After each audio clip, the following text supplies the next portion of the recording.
What is up guys, this is Vishu from Savage Camp, and in this video we are going to deal with more functions because there might be times where you will write multiple functions in one file and you might have to use those functions somewhere else, and the right way to do is to import that file and use that function rather than copy pasting it from the other file.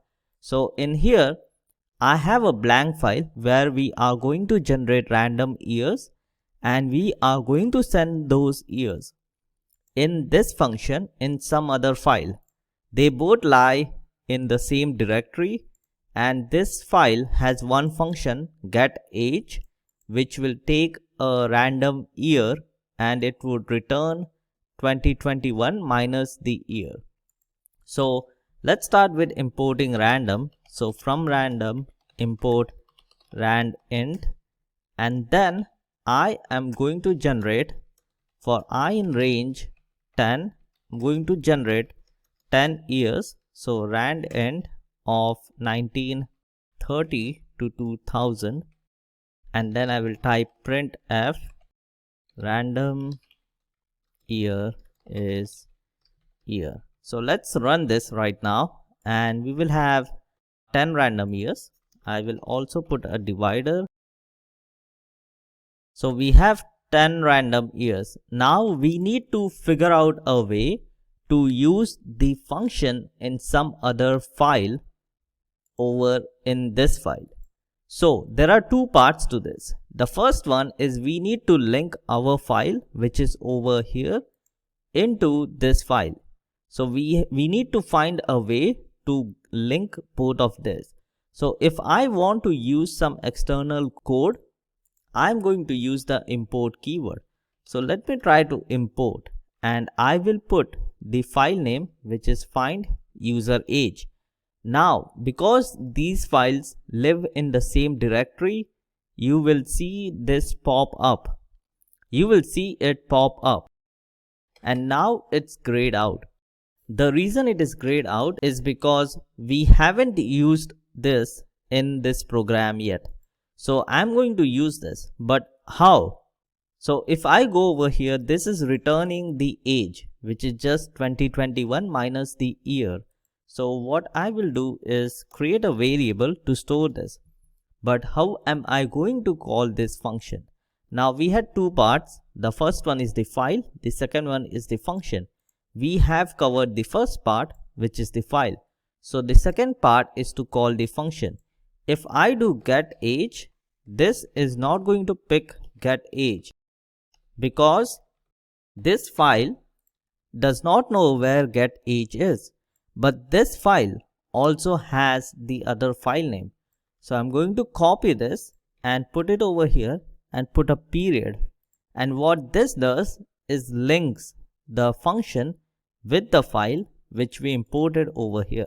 So for example, if I remove the function and I put a period, it is going to give me an option for getAge because this is the only function in there.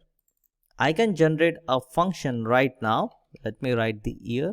I can generate a function define get name, which is going to be a simple function that just returns Vishu. And if I remove this now and do a period, you will also see get name because this is a new function that we added. We are not going to call it because it is just returning Vishu, but I wanted to show you that once we import the file, we can access all the functions that are inside this file. Let's put a period and then put getAge and pass the variable year. And if we have stored the value of age, so print age is age. So now if I run this, you will see that the age is being generated from this file. That is all we are doing. We are just calling the file and the function name inside the file, and this is generating all of this. So I think that is it for this video guys. Remember, importing a function from some other file is a two-part process. you need to first import the file and then you need to import the function. The other way to do this is from find user age. We already know the function name, so I'm going to do import get age. So if I do this, I am telling Python from this file import this. So I don't need to put find user age. I can just do this and run, and this is going to give me the same output.